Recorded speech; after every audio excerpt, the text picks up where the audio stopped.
Oi, gente, tudo bem com vocês? Estamos começando mais um episódio do Globotechcast, o podcast de tecnologia da Globo. Aqui a gente atualiza de todas as novidades do mundo da tecnologia, agilidade e inovação. Eu sou a Nana Dato, sou uma mulher branca com deficiência física, tenho 1,36 de estatura, tenho cabelos longos, olhos castanhos, cabelos castanhos também. Estou usando um conjunto verde, limão, cropped e calça. E tô aqui no fundo do estúdio do Globotechcast, azul com alguns detalhes cinzas. Bom, pessoal, vamos começar um papo aqui muito legal e importante sobre pessoas com deficiência e suas potencialidades. Estamos aqui com a Estela, que é a nossa intérprete de Libras, que ela é uma mulher negra, tá com cabelo preso, uma camisa branca, e hoje ela vai acompanhar o nosso papo aqui. O nosso episódio de hoje, a gente vai conversar sobre o universo das pessoas com deficiência. E o nosso objetivo é para a gente romper estigma, estereótipos, para a gente conseguir essa inclusão e essa equidade dentro e fora do mercado de trabalho. E para a gente começar, estamos aqui com 3 convidados muito especiais. Então, pessoal, eu gostaria que vocês se apresentassem, fizessem a sua autodescrição, por favor, para a gente começar. Tudo bem? Gabi, por favor. Eu sou a Gabriela Lins e Silva, eu sou coordenadora de conteúdo da Vertical de Dramaturgia dos canais pagos e produtos digitais. Eu sou uma mulher branca, com deficiência visual, tenho cabelo ruivo, olhos azuis, estou vestida com uma camisa preta, um colar dourado e é isso, né? É isso. Tenho 1,70 m de estatura. É isso. Felipe, por favor. Oi, gente, muito prazer, obrigado pelo convite, pela oportunidade. Eu sou Felipe Xavier, eu trabalho na TIM Brasil, na área de diversidade e inclusão como consultor. Eu sou um homem branco, sou um homem gay, faço parte da comunidade LGBTI+. Tô usando uma barba preta, meu cabelo também é preto penteado pro lado, cabelo curto, não uso óculos. Tô usando uma camisa da cor verde musgo, de manga comprida, mas ela tá dobrada. Tô usando uma calça jeans e um sapato aí da cor verde. Agora, Ricardo, por favor. Olá, pessoal. Boa tarde a todos. Um prazer estar aqui com vocês. Eu sou um homem branco, 1,80 m de altura, sou uma pessoa com deficiência, cadeirante e eu trabalho na TIM há 6 meses na área de cadastro e sou especialista lá na TIM. Estou vestindo uma camisa azul, o cabelo um pouco calvo e uso óculos da cor avermelhada. Muito obrigada, gente. E eu lembrei agora, que quem sabe faz ao vivo, que eu esqueci de falar qual área eu atuo aqui na Globo. Eu também sou da Globo, eu trabalho com produtos digitais, canais pagos. Eu lidero um pilar de cultura em canais pagos não esportivos, então com foco em ESG, em pessoas, endomarketing. Também sou embaixadora Globo. O que isso quer dizer? Quer dizer que eu conto um pouquinho de que é a Globo, a cultura, as suas ações no LinkedIn, principalmente.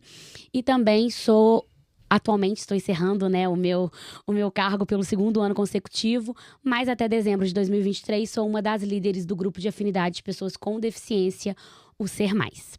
E para a gente começar... E eu esqueci de falar que é um prazer estar aqui. E eu esqueci de falar que eu sou uma pessoa aliada, eu acho que isso é muito importante. Quando a gente fala de pessoas aliadas, ela tem um papel fundamental ali de ser uma das pessoas que luta pelo fim do capacitismo, né, que é o nosso tema de hoje. Porque quem gera ali o capacitismo estrutural é a pessoa sem deficiência contra a pessoa com deficiência. Então a gente tem que trazer também esse lugar da pessoa aliada na causa, né? Isso, muito obrigada, Felipe. Também nem preciso falar, né, gente? É uma honra estar aqui com vocês também. Uma responsabilidade muito grande, mas agradecer até a oportunidade do Globotechcast também de ser mediadora desse papo, que eu sei que vai ser muito válido para todo mundo. E aí, gente, aproveitando aqui um gancho e falando, né, sobre uma história, que é uma história que ela me permeou durante toda a minha vida. Diferente do Ricardo, eu nasci uma pessoa com deficiência, né? Eu não adquiri. Mas nem sempre eu me autodeclarei ser uma pessoa com deficiência. E isso vem muito daquele estereótipo de que pessoas com deficiência são incapazes, são ineficientes. Vem do peso que você é quando você se declara uma pessoa com deficiência. Quantas vezes eu já não me autodeclarei pessoa com deficiência e a pessoa acha que para te agradar, a pessoa fala assim, mas nossa, você nem parece, você é tão bonita, você é tão inteligente. Como se pessoas com deficiência não pudessem ser bonitas, não pudessem ser inteligentes. E aí eu lembro que só em 2021 eu me autodeclarei uma pessoa com deficiência dentro da Globo. E isso por quê? Porque eu lembro que meu pai falava isso, né? Meu pai atua desde muito tempo com mineração em Belo Horizonte, né? E aí ele falava, ele já foi diretor de empresa e tal, que algumas empresas que ele passou, pessoas com deficiência no mesmo cargo recebiam menos do que pessoas sem deficiência. Então ele tinha muito esse medo, ele falava comigo, filha, não fala que você tem uma deficiência, não se enquadra na cota de pessoas com deficiência, porque você não vai ter plano de carreira, porque você vai receber menos. E isso era muito cruel. Mas era verdade, a gente sabe que ainda é uma realidade, graças a Deus, não da Globo, não da TIM, mas a gente sabe que algumas empresas ainda têm essa triste realidade. E aí eu lembro que eu só me autodeclarei aqui na Globo quando veio o Ser Mais, essa oportunidade do grupo de afinidade, que é um momento que eu me senti muito acolhida, foi um momento muito importante para minha carreira, mas também para a Nana pessoa, sabe? E aí foi quando eu também entendi que eu poderia ser quem eu sou, abraçar as minhas vulnerabilidades, poder realmente colocar a minha condição de maneira respeitosa, entendendo que vão me valorizar independente de qualquer coisa. E aí eu sei, Gabi, que com você também foi bem parecido isso, essa sua autodeclaração tardia. Eu queria que você contasse pra gente também um pouquinho de como que foi esse processo pra você, assim, como que foi se autodeclarar uma pessoa com deficiência, como que é pra você até os dias de hoje, agora atuando na Globo. Vou contar um pouquinho. Claro, fica à vontade. Antes de Globo, eu, na verdade, eu nasci, né, eu tenho visão monocular, eu nasci assim, é congênito. E quando, na minha época, a visão monocular ainda não era considerada uma deficiência. Então, para mim, eu tinha um defeito. Eu nasci com um defeito. E assim, eu vivi minha vida inteira escondendo. Eu morria de vergonha. Assim, eu tinha muita vergonha de não enxergar com o olho esquerdo. Eu tinha muita vergonha disso. Meu olho, às vezes, cai. Eu morria, era desesperado, assim. E eu escondia isso o máximo que eu podia. Não é visível, né? Uhum. Então, eu podia esconder e eu escondi. Escondi realmente, assim. Tinha muito medo, e tinha muito medo das pessoas saberem e me excluírem, ou do preconceito, e vergonha mesmo, era uma coisa, para mim era um defeito, eu tinha uma coisa errada em mim. E eu vivia assim a minha vida inteira, mesmo minhas amigas, sei lá, só as mais íntimas mesmo, sabiam, ninguém na escola sabia, eu não contava, e assim foi a minha vida toda, eu trabalhei a vida inteira sem nunca nem falar sobre isso com ninguém. E aí entrei na Globo, não só não me declarei, como também não falei. As pessoas não sabiam que eu tinha visão monocular. E eu trabalhava e eu ia fazendo. Ia me adaptando, ia dando um jeito, ia conseguindo, ia fazendo. Até que veio trabalhar na minha equipe a Natália Santos, que é cega. Beijo, Nath. Beijo, queridíssima. Nath. Maravilhosa, sigo ela. Então, a Nath, ela não sabe, mas ela mudou minha vida. Porque ela... convivendo com a Nath, né, e ajudando, né, ela com as questões, né, do trabalho, tudo, que eu fui entendendo que o que eu tinha não era um defeito, era só uma deficiência. E isso é libertador. Foi libertador para mim, sabe? Tirar aquele peso, aquela coisa de... você muda, né? E muda tudo, muda a autoestima, muda... A gente se sente mais seguro. É um processo, né? Não é assim, epa, acordei, legal. Sim. É todo um processo, eu ainda estou nesse processo. Então, acho que a minha autodeclaração veio também desse processo, partiu daí, sabe? Eu precisava também me autodeclarar, eu preciso... Pô, hoje, né, quando eu fui te mandar a bio, que eu coloquei mulher com deficiência visual, foi a primeira vez que eu escrevi no currículo, ou que eu, numa bio, e até te perguntei, é assim mesmo? Eu escrevo Porque assim? tem a nossa autoaceitação também, né, Gabi? Esse é o primeiro passo. Sim. Né? Mas, para mim, no meu caso, como eu vivia sempre, era um fantasma, né? Foi libertador, sabe? Entender que é só uma deficiência, que tá tudo bem, é só uma deficiência. Não tem nada de errado comigo, né? Sim. Então, aí que eu comecei esse processo. E tem sido, assim, tem sido realmente muito, muito importante. Que bom. Muito bom, a gente... Eu posso complementar nessa perspectiva da pessoa aliada, né? Porque tem muito essa questão de eu passei a me aceitar, né? Antigamente eu escondia, hoje em dia eu estou me empoderando para poder me assumir enquanto pessoa com deficiência. Eu acho que o capacitismo estrutural, ele vem desde muito criança, principalmente também nas pessoas sem deficiência, quando, por exemplo, o brinquedo do menino quebrou. O que os nossos pais ensinavam? Poxa, quebrou, joga fora, né? Não vê mais valor naquele brinquedo, por exemplo, né? ou então até mesmo referências também. Eu, por exemplo, nunca tive uma médica com deficiência. Agora que eu passei a ver filmes de pessoas com deficiência sendo protagonistas desse filme. Então, acho que por conta desse legado histórico do capacitismo estrutural, né, desde criança a gente entender que se quebrou, joga fora e traz outro, acaba depois da vida adulta, né, reforçando esses estigmas discriminatórios contra essa população de pessoas com deficiência, né? Sim, aproveitando, Felipe, conta um pouquinho pra gente o que é o capacitismo, que a gente tá falando, né, desde agora. Explica pro pessoal de casa o que é o capacitismo e como que você vê como aliado, assim, a importância que o aliado tem na luta. Por que a gente precisa cada vez mais pessoas sem deficiência falando sobre a luta anticapacitista? Sim.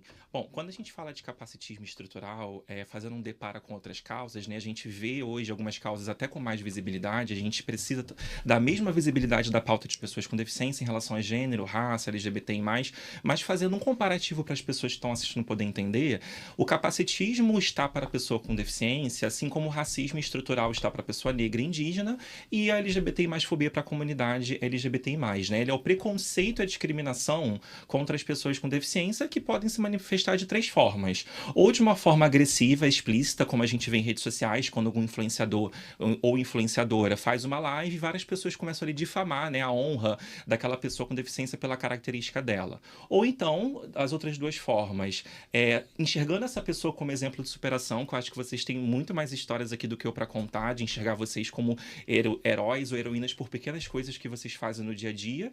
E tem uma terceira forma do capacitismo, que é quando eu enxergo a pessoa com deficiência como uma pobre coitada, que vai dar mais trabalho ao invés de trabalhar.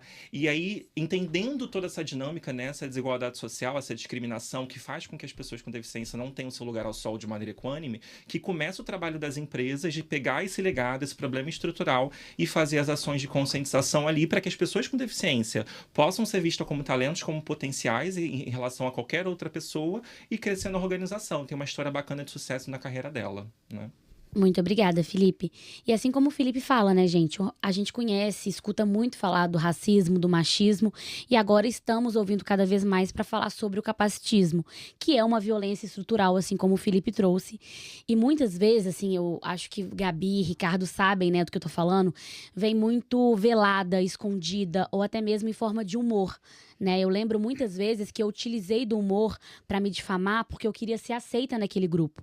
Então, por exemplo, quando as pessoas me chamavam de pintora de rodapé, por exemplo, na escola, eu me intitulava aquele apelido como se eu gostasse, né? Eu ria junto porque eu queria andar com todo mundo, né? Eu queria ser a popular do colégio, ainda mais vindo de uma cidade pequena. Mas quando eu chegava em casa, aquilo me destruía, aquilo me deixava muito mal. Então, como que às vezes também a gente se anula para ter validação do outro, né? Pra gente ser aceito, pra gente sentir pertencido daquele lugar, né? Então eu queria que vocês contassem um pouquinho, podemos começar com você, Ricardo, de como que você lida com o capacitismo no dia a dia, tanto no mundo corporativo, mas também fora dele. Então, eu tenho uma posição sempre muito positiva com relação a mim, a minha vida, tudo que acontece comigo. Então, a minha forma que eu vejo o capacitismo das outras pessoas para comigo é muito mais no sentido do heroísmo. Dessa coisa de me ver sempre como, o cara é um exemplo de superação, um exemplo disso, um exemplo daquilo. É uma coisa que, cara, todo mundo é exemplo, deve ser exemplo para todo mundo, né? Todo mundo passa por dificuldades, por adaptações em suas vidas, sejam elas físicas ou não, e todo mundo encara desafios. E os desafios, eles são colocados na nossa vida para a gente evoluir. Então, eu procuro sempre ser do lado positivo na minha vida para tudo. Então, essa parte do herói é que me atinge mais, entendeu? E que as pessoas não têm realmente capacidade de entender que isso é uma forma de capacitismo também. Sim. Os outros capacitismos eu não deixo me atingir. Apesar de existirem velados ou explícitos, eu simplesmente ignoro esses capacitismos porque é uma forma de eu me proteger também. Então, eu procuro, na minha vida, deixar essas coisas de lado e não me atingirem. Senão eu vou sempre estar numa posição de inferioridade. Uhum. E eu não gosto disso, então eu procuro sempre me expor e ser com as pessoas o natural, como seria sem a deficiência. Então, para mim, é uma coisa bastante tranquila de lidar no meu pessoal. Uhum. Quando você traz, né, Ricardo, essa questão do heroísmo, né? É uma coisa que eu acho muito cruel, e eu converso muito com minha mãe, porque minha mãe é psicóloga, de que eu me via muitas vezes, e eu faço terapia até hoje para tratar muito desses resquícios que estão em mim até hoje, dessa coisa de que a gente tem que ser forte o tempo todo, né? De que a gente tem que aguentar tudo, de que a gente não pode pedir ajuda. Então, eu sou uma pessoa que eu tenho muita dificuldade de pedir ajuda, porque me foi ensinado aquela coisa de, tipo assim, você já é diferente. Então, você precisa dar conta de tudo. Você precisa fazer 3 vezes mais. Você precisa ser a boazinha, a aluna boa. Você tem que agradar todo mundo. E isso faz com que você não possa falhar. E aí você desumaniza a pessoa. Me coloca ali como herói ou como coitado, mas não lida como uma pessoa, um ser humano que tem defeitos, qualidades, né? Erros, acertos. Então, isso é uma coisa, eu acho que muito cruel também, até para mães e pais atípicos que possam estar escutando a gente, que essa superproteção que acaba acontecendo, ainda mais com crianças com deficiência, na verdade, ela não nos ajuda. Uhum. Porque com a minha mãe foi diferente, eu acho que até por ela ser psicóloga e tudo, mas a sociedade como um todo queria que a minha mãe o tempo todo ficasse nessa superproteção, sabe? Comigo assim, mas não deixa ela fazer isso. Ai, que não sei o quê. Ai, lá. Quando eu vim morar sozinha no Rio de Janeiro, com 18 anos, as pessoas falavam, Sandra, como é que Nana vai conseguir ficar sozinha? Como qualquer outra pessoa, né? E quando eu não conseguir, por algum momento, porque eu vou falhar, porque eu sou um ser humano, que não é por conta da minha deficiência, e sim por conta que eu sou uma pessoa, por conta exatamente da minha humanidade. Então, eu acho que a gente não pode também chegar nesses 880, né? Que ou você é coitado, não dá conta, ou você tem que aguentar tudo, você é forte, você não pode pedir ajuda. Como que você vê isso, Gabi? Eu sou menos evoluída. O bom dessa mesa é isso. Vamos todos os pontos de vista. Confesso que eu não lido tão bem, não. Ainda é difícil para mim. Assim, acho que primeiro, né? Antes era uma que eu escondia. Eu tinha tanto medo. Eu escondia a vida inteira esconder, disso. Né? Pois é. Aí tá a diferença da deficiência visível para não visível, né? Exato, não tem opção. Não tem opção. Não tem opção. Eu tenho que lidar com aquele fato que aconteceu. Eu sofri um acidente com 12 anos, de 12 para 13 anos. Então, aos meus 13 anos, eu me vi numa situação de escolha, né? Pô, eu vou escolher o seu coitadinho ou escolher ser a pessoa que vai prosperar. Sim. E eu fui no caminho de prosperar. Desculpa ter te... Não, imagina, essa troca é muito boa, gente. Isso. Pô, eu adoro ouvir, né, e aprender, assim, pra gente é importante. Mas eu tinha sempre muito medo, e da minha família também, minha mãe. E não é por maldade, né? Mas fazem achando que estão protegendo a gente. Não é por maldade. Mas quando eu fui me autodeclarar na Globo, minha mãe falou assim, para com isso, tá maluca. É tentando proteger mesmo. Você vai ter muito preconceito, não faça isso. Eu, tem que fazer, assim. Foi uma coisa meio... então, sempre tive muito medo. E hoje em dia... Mas, assim, ninguém sabia, né? Aqui na Globo, nem no meu trabalho, até eu me autodeclarar. Então, realmente, eu comecei a lidar com isso no dia a dia... De ouvir, de falas, depois, é muito recente. Então, também eu fico com raiva, faço piada, mas eu acho que eu tento me acalmar na hora e tentar conversar, sabe? Tentar falar, poxa, olha só, não fala assim, isso não é bacana, isso me agride. Sim. Também mostrar para as pessoas, porque eu acho que as pessoas também não sabem, não têm noção do que elas estão falando, sabe? Acho que tem uma coisa muito de desinformação também, de falar sem... Imagina para pais que também são de uma pessoa... É outra geração, né? Que adquire Sim. Vocês nasceram com a deficiência. Eu adquiri. Como é que os meus pais iam lidar com aquilo? Tá? Eles não sabiam lidar também, né? Então, é um desafio da família como um todo, né? E a forma como eles estão acostumados a entender do universo das pessoas com deficiência são realmente nessa coisa do coitadismo, assim, acabou a vida do meu filho. Agora meu filho não vai trabalhar, agora meu filho não vai casar, meu filho não vai ter filho. Eu casei, ó. Vou fazer 25 anos de casamento. De casado. Ano que vem. Que já Parabéns. quebra o estigma que a pessoa com deficiência só fica como amiga, né? O cupido ali da relação. Olha, Exato. você quebrando barreira. É que, nesse sentido do preconceito, né? Que muitas pessoas têm, que você não pode casar, não pode namorar, né? Exatamente. E até de prazer também, né? A gente sabe que nós mulheres, o prazer feminino, né? É um tabu ainda muito grande. Mas quando a gente fala de mulheres com deficiência também, tem muito essa coisa, né? Assim, mulheres com deficiência também sentem prazer, né? Mulheres com deficiência Tem que falar também. Mulheres e homens. Exatamente, homens também, claro. Mas fica muito nisso. E eu acho, Ricardo, que o seu, mais ainda, por ser uma deficiência visível, eu acho que tem aquela coisa, acontece comigo, não sei se já aconteceu com você, assim. Mas você vai conseguir ter relação, mas você Sim. vai conseguir ter filho. Sim. Mas como é que é isso? Mas como que sua esposa vai te aceitar, vai querer ficar com você? E comigo até hoje, né, falam assim, eu não tenho filhos e nunca foi um sonho ser mãe, né? Eu falo que se vier, né, será muito bem-vindo, mas não é um plano, assim, não é um sonho. E, Nana, posso só fazer uma Claro. contribuição? Geralmente nas palestras que eu faço lá na TIM, né, de pauta anticapacitista, muitas pessoas com deficiência, já perdi a conta, vêm no privado depois perguntar assim, Felipe, mas olha só, eu nunca vou poder elogiar a pessoa com deficiência profissionalmente ou então na vida dela? Aí eu costumo responder duas coisas, né? A primeira é que quando a gente vê ela como exemplo de superação, lá no fundo é um viés inconsciente, que é como se você não desse nada por aquela pessoa com deficiência, só por conta da deficiência dela, e o pouco que ela já faz no dia a dia de coisas comuns de qualquer pessoa, você já acha uma coisa extraordinária. Por isso que a gente fala que enxergar como heroína é também uma discriminação tão perigosa, né, e tão forte contra outros capacitismos. E a segunda coisa que eu falo é que você pode sim elogiar a pessoa com deficiência, me corrija se eu estiver errado, mas você vai elogiar pela entrega do projeto, pelo profissionalismo, porque ela é um talento, Como não qualquer porque outra pessoa. não porque ela foi pegar um papel na impressora e você achou uma coisa incrível, né? Sim. Eu sempre falo disso, Felipe. Eu falo que eu quero que a minha história seja inspiradora porque ela realmente é.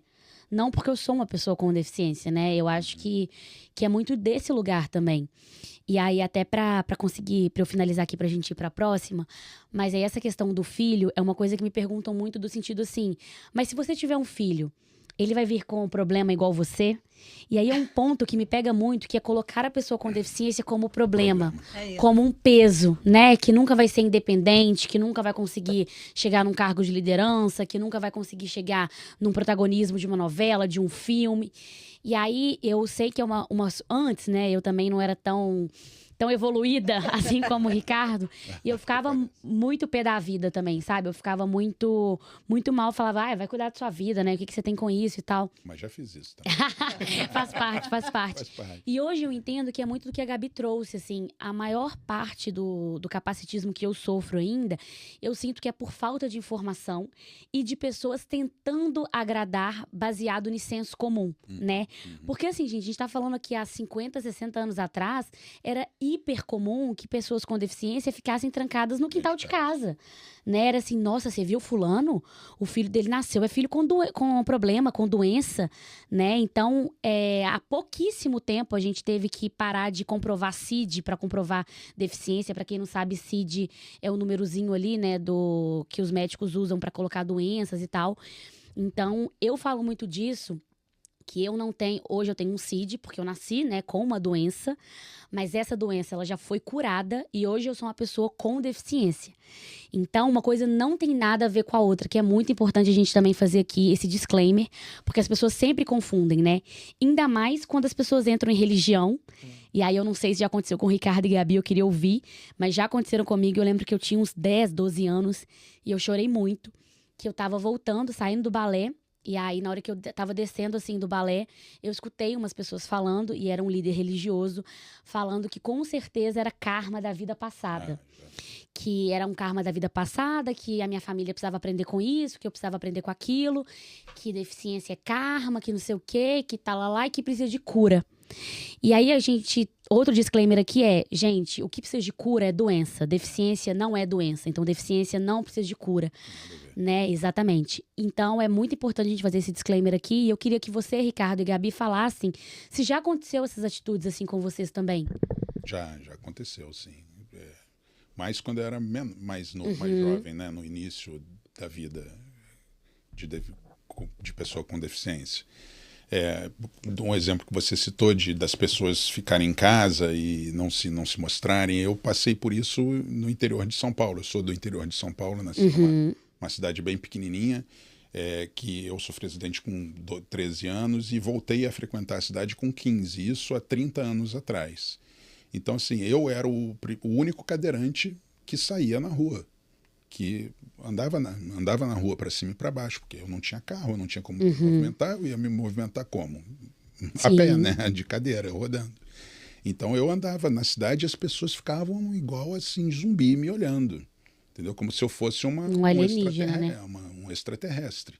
E aí tem a questão da cultura, né? A cultura é arraigada nas pessoas,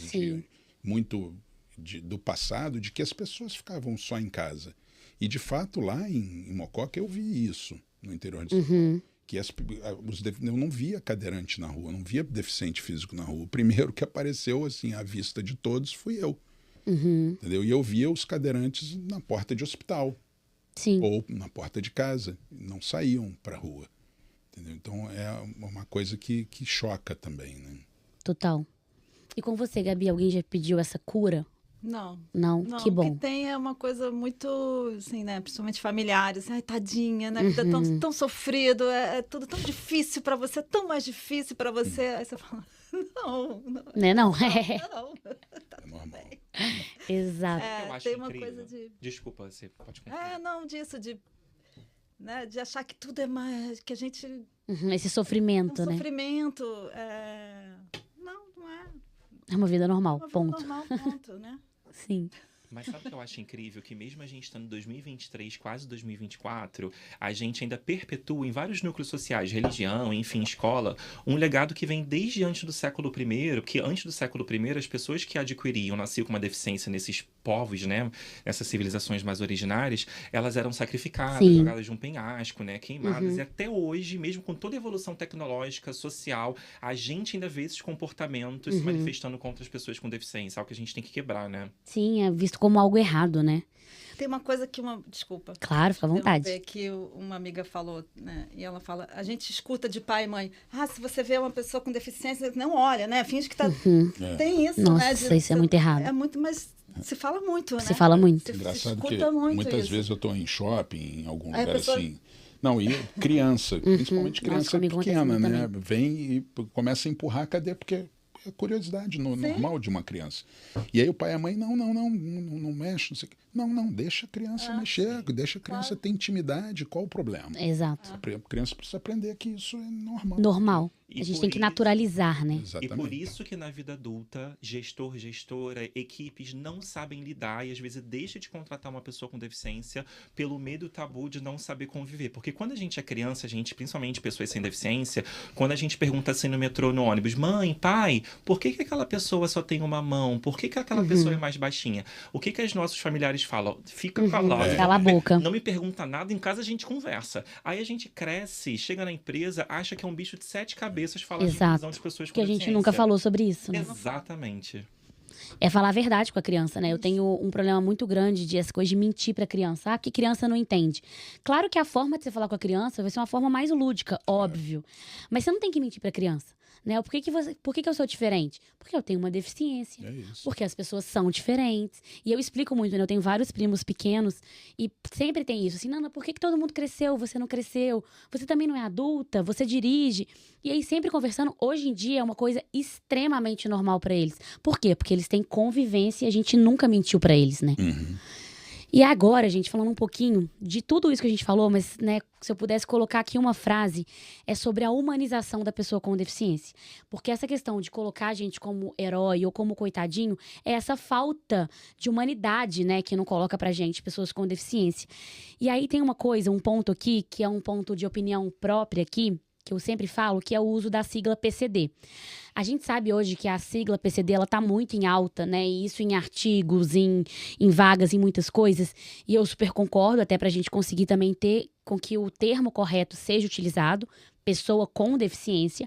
Porém, eu acho muito ruim quando a sigla PCD, ela adjetiva a gente.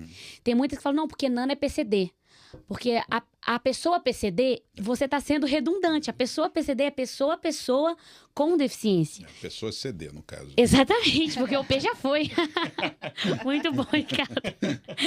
Então, e por que isso? Por que as pessoas muitas vezes preferem usar o PCD do que falar que a pessoa tem uma deficiência?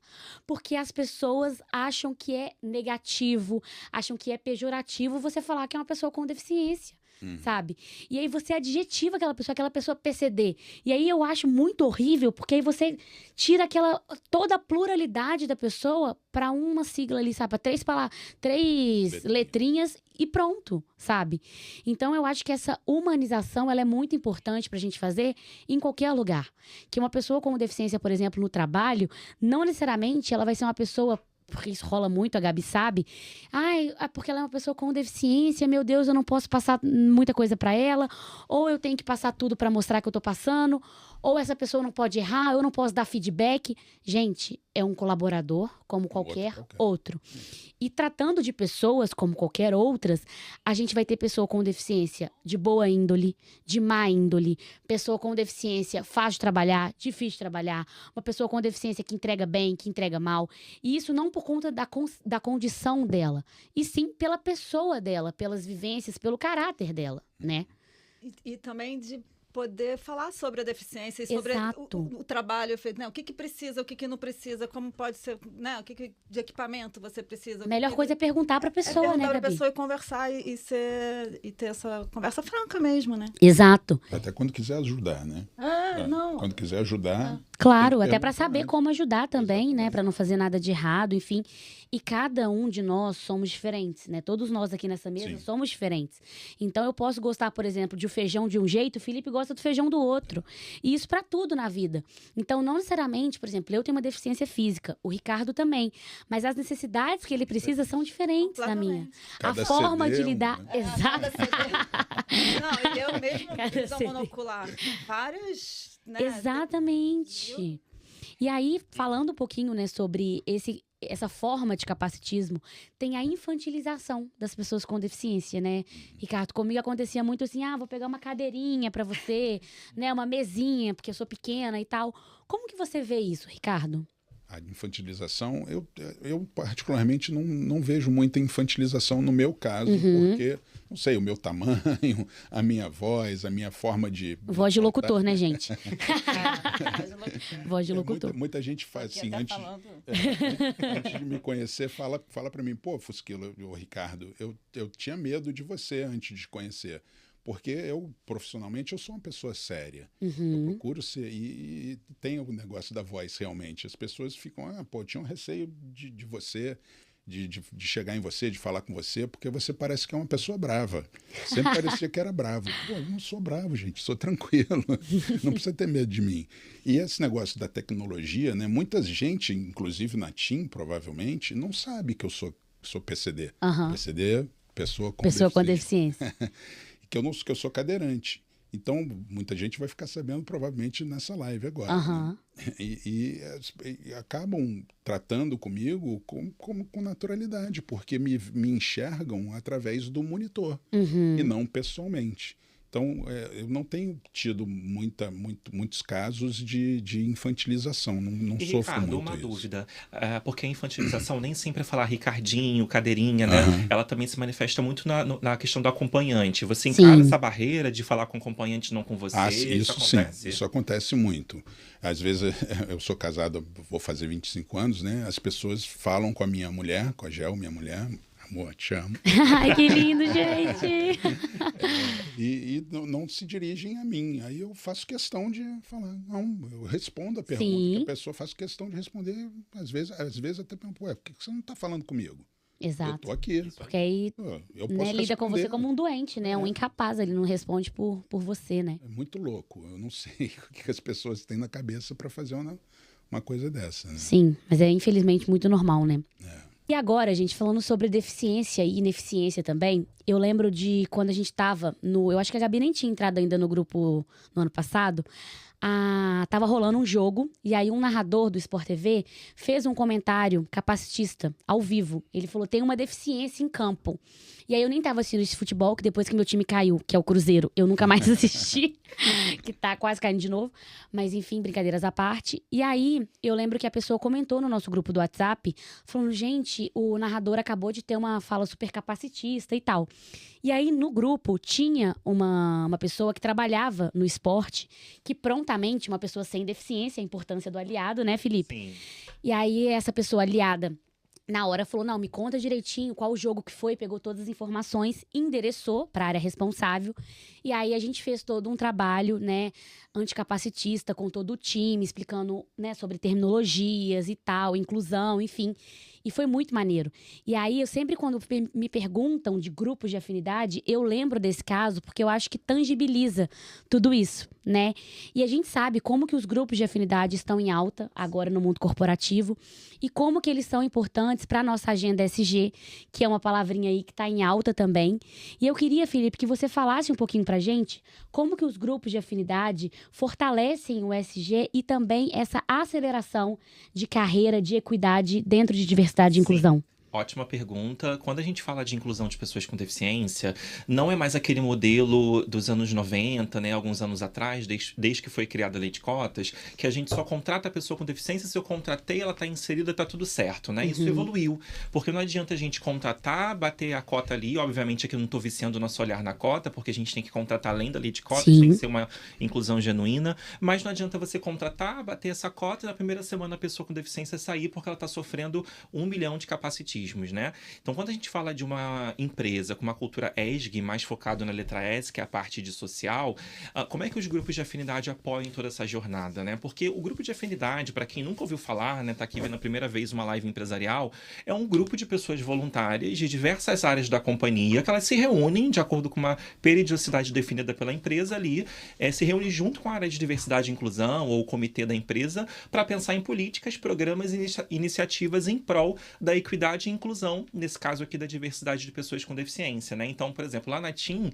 foi uma iniciativa maravilhosa que a gente lançou em 2020, porque a gente conseguiu, junto com os grupos de afinidade, construir uma governança ali da inclusão de pessoas com deficiência, né? Eu não vou entrar aqui no bit-bate do projeto, mas eu acho que falando de maneira muito macro, eu acho que é bem parecido com a Globo, inclusive, a gente está bem em linha.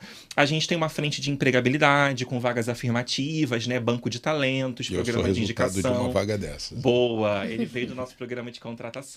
Eu vi também que vocês também têm essa iniciativa no LinkedIn do Banco de Talentos de Pessoas com Deficiência, vagas afirmativas. A gente tem toda uma frente de cultura inclusiva, com sensibilização, treinamento da liderança, treinamento da empresa como um todo para as equipes também serem inclusivas com as pessoas com deficiência.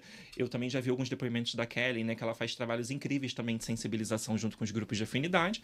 E a gente tem uma frente de acessibilidade, né, porque não adianta contratar a pessoa com deficiência, contratei agora contigo, se vira. A gente tem que fazer com que essa pessoa com deficiência atinja o seu pleno potencial como as outras pessoas. Então, a gente tem uma frente de acessibilidade que a gente garante desde o processo seletivo, com a recrutador, qual a acessibilidade que aquela pessoa precisa para que ela possa chegar ali dentro da empresa depois da contratação e ter uma performance ali como qualquer outra pessoa. Então, um pouquinho das práticas ESG para esse pilar de pessoas com deficiência. E aí, só complementando um pouquinho o que você falou, com relação às vagas, né? Sim. A gente não trata de vagas só no início da cadeia, né? Na base da cadeia, ou seja, vagas menos operacionais, né? Só operacionais, no caso. Na TIM, eu sou dessa vaga, não sou vaga operacional de base. Sim. Eu tenho uma vaga de protagonismo dentro da empresa. Então, eu sou especialista dentro da empresa e eu tenho que me portar de acordo com o que o cargo necessita. Então, isso também é uma forma de inserir a pessoa com deficiência de uma forma, dentro da empresa, de uma forma que ela destaque. Porque você fala de plano de carreira, né? Não fica só ali o que a gente chama de chão de fábrica, né? Que são, obviamente, cargos muito importantes, operacionais, mas como que pessoas com deficiência também conseguem, exatamente, evoluir, ter esse plano de carreira, né? E conseguem crescer dentro de uma organização. Não adianta incluir sem educar. Sim, total. Eu acho que a inclusão dentro de empresa, ela tem que ter o pilar da inclusão e da da educação. É o que a gente Sim. sempre fala, que é acessibilidade atitudinal, né? Que a gente consiga realmente educar as pessoas para quebrar estigmas e estereótipos em relação a nós, pessoas com deficiência.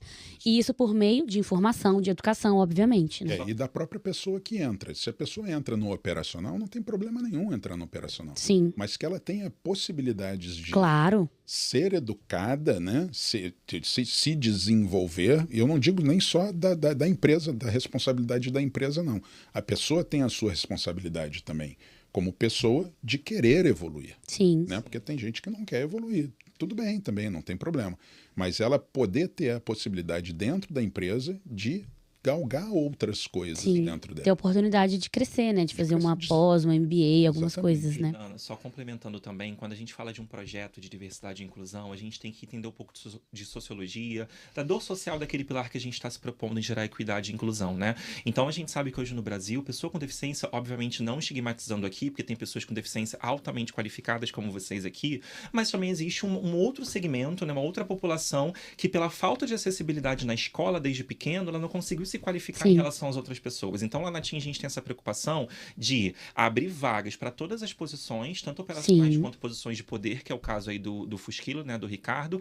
E para as vagas, a gente também abre operacional para que a gente possa dar essa oportunidade de impacto social, qualificar a pessoa com deficiência, por exemplo, para a nossa posição de telemarketing e vendas para trabalhar na loja, ela passa por toda uma formação básica, né, para que ela possa ter a capacidade de produzir igual às pessoas sem deficiência. Então é um trabalho assim um trabalho de formiguinha, né? A gente garantir que toda a estrutura ali da companhia tem essa diversidade e também os processos inclusivos. Sim. E Gabi, me fala um pouquinho de como que foi pra você ser uma integrante do Ser Mais, assim, como que você vê o grupo, como tá sendo pra você? Me conta um pouquinho da sua experiência. Eu acho muito importante esses grupos. Acho que é uma iniciativa da Globo. Sei que tem outras em todas as empresas, mas né, no nosso caso, na Globo, para mim, incrível. E para mim foi uma coisa de... Acho que tem várias frentes, né? Acho que o grupo atua em várias frentes e, assim, para mim, o meu primeiro, eu quero ir para o grupo porque eu precisava estar e conviver com outras pessoas com deficiência. Eu acho que isso, para mim, a gente poder trocar. A gente tá com pessoas que sentem a mesma coisa que você, que tem as mesmas questões, e você poder trocar num lugar Cria uma seguro, rede de apoio, né, cria uma Gabi? rede de apoio, fortalece a gente. Assim, acho que isso para mim, é fundamental. Né? É uma evolução. A gente aprende muito. É isso que eu te falei. Não, conta a sua história, eu quero ouvir, porque eu acho que uma a gente troca, aprende né? um com o outro. Sim. E eu acredito muito no coletivo, né? Acho que a gente juntos, a gente muda o mundo, né? Mais, Assim, né? E acho que isso é muito importante, a gente poder trocar, né? Ai, tá acontecendo isso, tudo aqui. Acho isso, para mim, fundamental. Assim, tem sido muito importante, muito... E acho que, assim... Porque assim como a gente, que demorou muito, né? E que tinha muita vergonha, muito medo de se autodeclarar, imagino que tem muitas pessoas na Globo. Sim. E em outras empresas que também têm esse medo. É. E eu acho que o grupo pode acolher. Acho que, assim, a gente está falando disso, acolhe também as pessoas. Fala, não, acho que não vamos ter medo, a gente tem que falar. Porque aí entra na coisa das pessoas que não têm informação. Eu acho que para a gente lutar contra o capacitismo, a gente precisa se expor. A gente, pessoas com deficiência. A gente tem que falar dos nossos medos. As pessoas precisam entender, Que nem precisam que saber. expor as nossas vulnerabilidades, A gente né? precisa falar, porque só as pessoas sabendo e entendendo, que eu acho que junto vai todo mundo poder... Assim como antirracista, É a isso. gente tem que ser anticapacitista. Exatamente. Mas a gente, para ser anticapacitista, você precisa também saber das dores, Sim. Claro. das dificuldades. Até o que é capacitismo, porque eu acredito nisso. Acho que tem muita gente que fala... Que não coisas- sabe. Será que as Você pessoas escuta sabem coisa- que hoje existe a Lei Brasileira de Inclusão e que é crime o capacitismo? Tem gente que nem Não. sabe Nem que existe sabe, a Lei exato. Brasileira de Inclusão. E coloca tudo no humor, né? Exato. Ai, essa foi só uma Foi só piadinha. uma Ai, foi só não sei o piadinha. quê. Não Mas- pode e eu falar acho que em nada algum hoje. momento, não pode falar nada hoje em dia. Uhum. E tem horas que realmente a pessoa não está se tocando, que ela está falando uma coisa que... E eu Mas acho é- que até a falta de referência também, né? Eu acho que, por exemplo, quantas pessoas com deficiência que você segue no Instagram, sabe? Quantas pessoas com deficiência que você tem amigos? Quantas pessoas com deficiência que você já recrutou? Quantas pessoas com deficiência que você já se relacionou afetivamente, sabe? Então, assim, eu acho que tudo isso é falta de referência mesmo. Porque nós estamos falando de 1 bilhão de pessoas no mundo, né, gente? É muita gente. Então, assim, as pessoas estão aí, mas não nos lugares que a gente está frequentando. Então, tem alguma coisa aí que a gente precisa avançar A gente precisa falar sobre isso. Sim. A gente tem que expor essa, né? E a gente precisa se expor para que a gente fale sobre isso. A gente 100%. tem que se expor. A gente vai ter que falar das nossas. Até porque a questões. gente estando aqui, né, nós três como pessoas com deficiência falando, a gente não tá falando só com a Nana, com a Gabi, com o Ricardo, sabe? São Sim. muitas pessoas que estão assistindo que podem olhar e falar, cara, é isso, sabe? Como aconteceu comigo com a Exatamente. Nath. Foi a Nath que me abriu o mundo, entendeu? E entender que a gente pode sonhar, né? Porque eu acho que é exatamente isso, assim. Eu posso ir pra TIM, eu posso ir pra Globo, sabe? Eu posso sonhar, Claro. eu posso... o que eu quiser. Exatamente. Se eu quiser. Eu acho que é isso que a gente fala sobre empoderamento, né? Eu Tem uma- lembro... desculpa. Claro, pode falar. Tem uma iniciativa do grupo que você sabe que eu sou muito fã, que são as rodas de conversa, Sim. Ah, é né? ótimo. Nas equipes. Eu acho isso realmente, assim, eu participei de uma com você e para mim foi caramba, sabe? Eu saí muito emocionada, porque eu acho que é esse momento de estar com as equipes, de estar com gestores e falar. Vale Sim. mais que 1000 Vamos palestras, conversar? né? Vale mais que 1000 palestras. É Vamos verdade. conversar francamente, com transparência, sobre as questões todas. E as pessoas só entendem o que elas conhecem. Né? Exato. O que elas não conhecem, elas não, infelizmente, Não não tem têm como capacidade entender, de Sim. entender.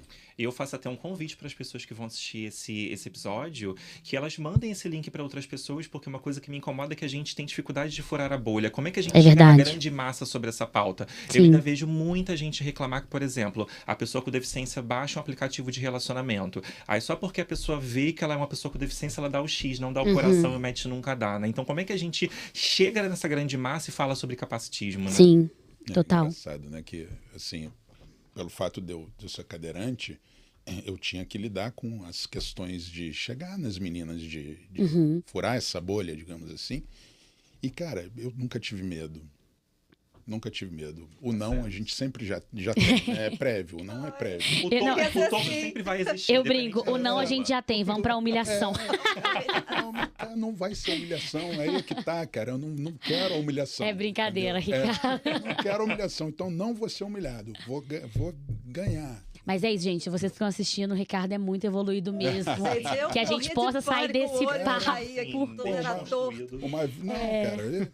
Mas maravilhoso, o Ricardo inspirador. Uma vez eu tava com uns amigos, assim, e a gente tava num local, numa boate, e pô, todo mundo dançando, não sei o quê, papapá, tinha uma menina linda, maravilhosa, todo mundo, pô, aquela menina. não Mas sei a o quê. esposa dele é mais linda. Não, mas isso foi muito antes de eu me casar, muito antes. Eu era novinho. Todo mundo olhando pra menina e eu disse, pô, Ricardo, acho que ela tá olhando pra você. Aí eu, é mesmo? Eu não tinha percebido. Duvido, sei lá. Ah, você duvida? Não, peraí, então. Eu fui lá, ganhei, levei ela, saí fora do lugar com ela E aí, é isso. conseguiu. Consegui, porque o não eu já tinha. Ela já ia falar, não quero, tudo bem, não tem problema também. É isso, é só um não também, né, Ricardo? Ninguém morre, né? Não, Um morre. toco não mata ninguém. É isso, um toco não mata ninguém. E a gente falando sobre empoderamento, né, gente? O empoderamento, ele é muito importante.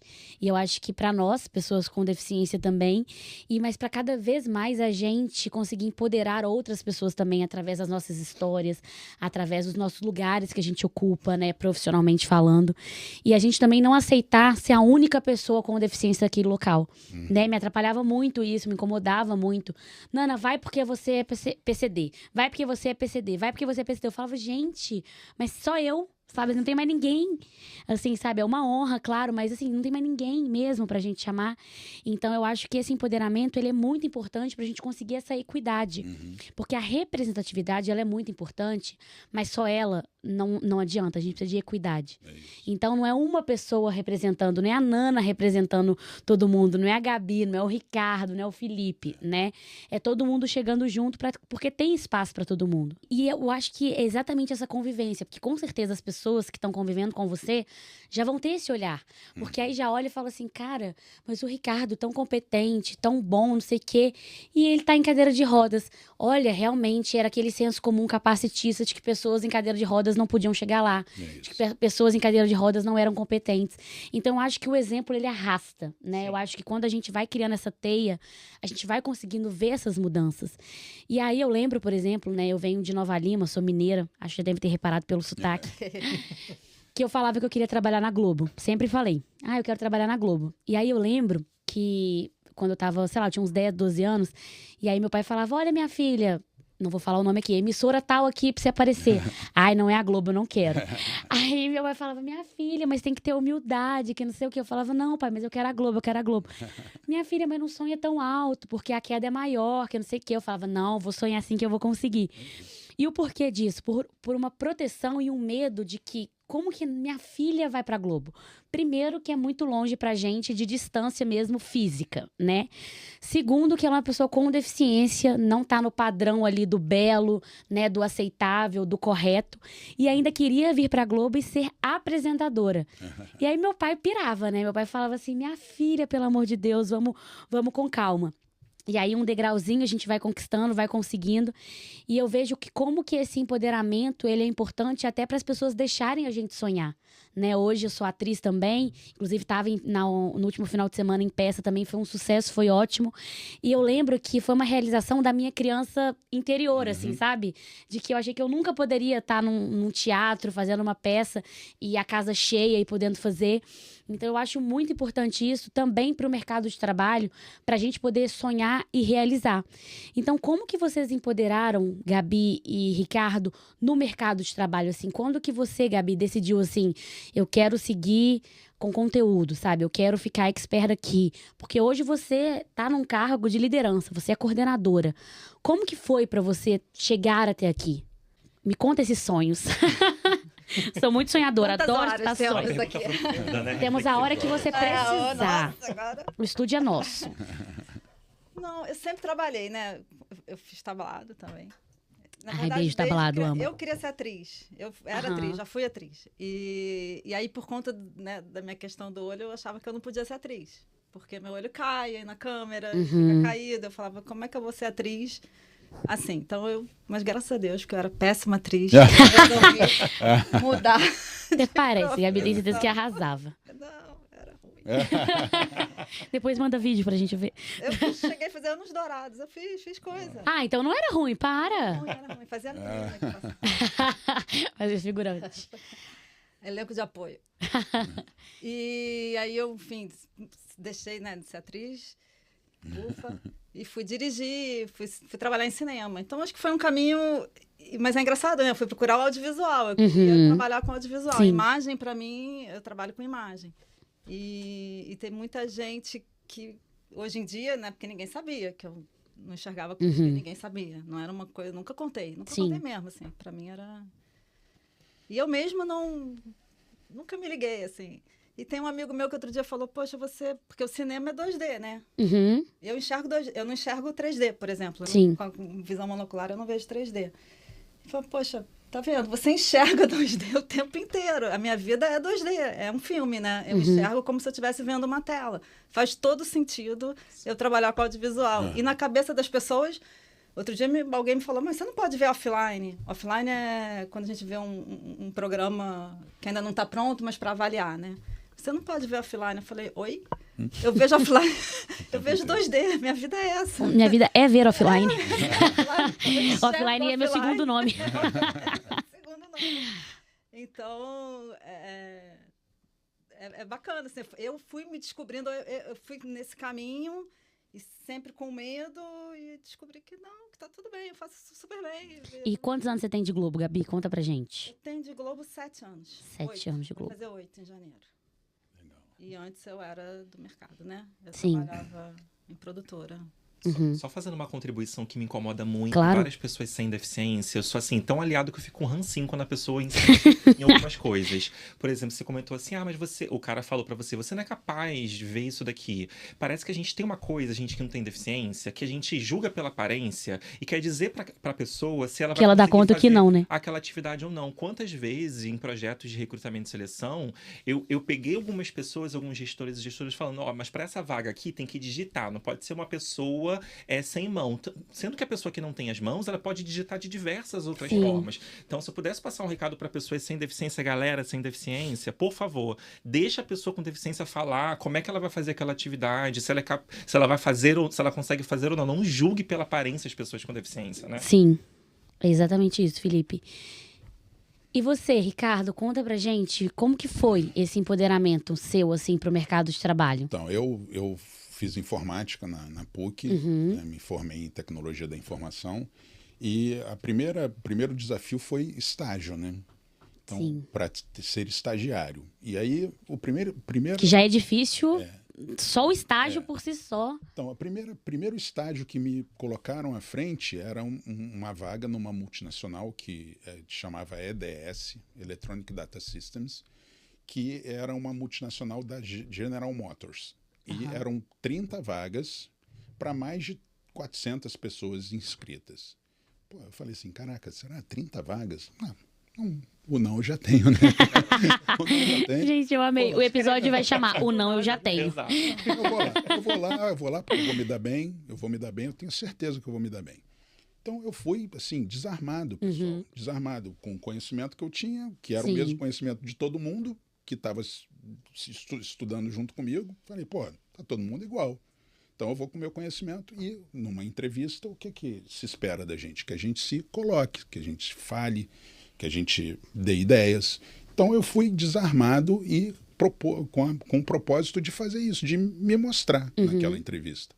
E passei. Eu fui uma das pessoas que foi selecionado, um dos 30, dentro de uma empresa que nunca tinha visto uma pessoa com deficiência na vida. Então, assim... E na época, trabalho presencial? Presencial, isso há 30 anos atrás, mais de 30 anos atrás. Que isso, Ricardo? Você tem 30 anos hoje. Como é que foi 30 anos atrás? eu já sou 50 plus também. Estou com 54 anos. Muito bem. Então, eu estou em 2 grupos. É isso. Então, assim, nessa empresa tiveram os 2 desafios, né? O meu desafio pessoal de estar entrando numa empresa pela primeira vez como estagiário e da própria empresa que nunca tinha visto uma pessoa com deficiência na vida empresarial. Então, por exemplo, não tinha banheiro que eu pudesse acessar, eu tinha que usar o banheiro do diretor. Então eu batia lá na porta da presidência todo dia para poder ir no banheiro. Meu Deus, o constrangimento. Os desafios, de hoje em dia são muito menores. É claro que a gente tem que evoluir muito, mas são muito menores do que os desafios de 30 anos atrás. Sim. Muito menores. Até porque há 30 anos atrás, se hoje a gente já é taxado de mimizento, imagina há 30 anos atrás você querer reivindicar alguma coisa, né? Então, mas eu batia lá na mão, cara de pau. O cara tava em reunião, falava, meu amigo, eu preciso ir no banheiro. Até porque não é um favor, né? Exatamente, é o mínimo, né? Eu tinha que ir no banheiro. É uma necessidade fisiológica. Se eu não usasse o banheiro dele, eu usava um banheiro de todo mundo, que eu não tinha uma casinha para mim. Claro. Jesus. Então não dava, né? Não dava. Então, assim, foi um desafio corporativo também, entendeu? Porque não tinha essa questão da inclusão. Como é que eu vou incluir uma coisa que... Então, o meu desafio foi sempre em vaga, sem ser vaga de pessoa com deficiência. De pessoa com deficiência. Então, minha vida inteira foi assim. Foi lá, foi na Dataprev, eu até entrei numa vaga de inclusiva, né? Inclusiva, uma vaga afirmativa. Depois eu saí para Oi, e entre Oi e Vital eu fiquei 24 anos na empresa. E lá eu tenho certeza que eu transformei também a empresa. Sim. Porque eu cheguei lá e não tinha, no prédio do Leblon, não tinha rampa. Eu tinha que ir em salas de reunião com degrau. Meu Deus. Então alguém tinha que me puxar para eu entrar na sala de reunião. Eu tinha que sair, às vezes, empinado, né? A gente empina a cadeira e eu consigo descer 2, 3 degraus sozinho, sem precisar de ajuda. E aí, um belo dia, eu encontrei o diretor de RH e falei, Júlio, olha só, estou passando por isso aqui na empresa, até quando que isso vai ficar assim? Cara, no ano seguinte ele arrumou dinheiro e quebrou a empresa. Botou banheiro acessível, botou rampa. Transformou a empresa. Entendeu? Então, assim, os desafios estão aí para serem enfrentados da melhor forma possível e para a gente evoluir pessoalmente e fazer com que os outros evoluam também. Claro. O Ricardo tocou num ponto importante que a gente não pode esperar a empresa ficar perfeita para trazer pessoas com deficiência, né? Porque, infelizmente, isso ainda é um pilar, né, de pessoas com deficiência, que a transformação só acontece quando você vê a pessoa com deficiência ali presente. Com certeza. Né? Eu sou imensamente agradecido à EDS, essa empresa que me incluiu nessa época, porque eu tive uma estrada lá dentro. Eu fui estagiário, depois eu fui analista e depois eu saí porque eu fui para uma outra oportunidade melhor. E tem empresas que até utilizam, né, Felipe, esse argumento de não, porque a gente não está preparado, como uma coisa de zona de conforto para não contratar pessoas com deficiência. Mas agora, 100% perfeito, 100% preparado, gente, a gente nunca vai estar, sabe? Nós somos humanos, empresa feita por humanos, então, assim, a gente tem que aproveitar as oportunidades para a gente conseguir avançar na acessibilidade, na equidade, né? Até porque as pessoas, assim, vamos falar a verdade, as contas chegam, a gente tem que ter o dinheiro no bolso para poder pagar as contas. Então, as pessoas querem trabalhar. A pessoa, me corrija se eu estiver errado, a pessoa com deficiência não começa a ter dificuldade quando ela entra na empresa. A vida inteira ela enfrentou barreiras e dificuldades, né? Então ela sabe que ele pode ter um desafio também, mas é a empresa se colocar ali vulnerável de, olha, estamos numa jornada, estamos num percurso, podemos contar com você, vamos te ouvir, vamos fazer tudo o que for possível, mas a gente quer garantir uma experiência positiva para você. É a transparência, né, Felipe? É jogar junto, exatamente isso. E complementando até um pouco do que eu falei antes, eu acho que o fato de eu ter escondido, né, durante muito tempo, em toda a minha trajetória profissional, a minha deficiência, eu também perdi a oportunidade, eu tive que ultrapassar meus limites diversas vezes, fazer coisas que eu não... Como é que eu faço isso? Né? E acho que depois que eu me autodeclarei, eu tenho conseguido hoje em dia, ainda é difícil, porque a gente tem muito medo. Claro. Assim, mais uma vez, Ricardo, evoluído. Tô brincando.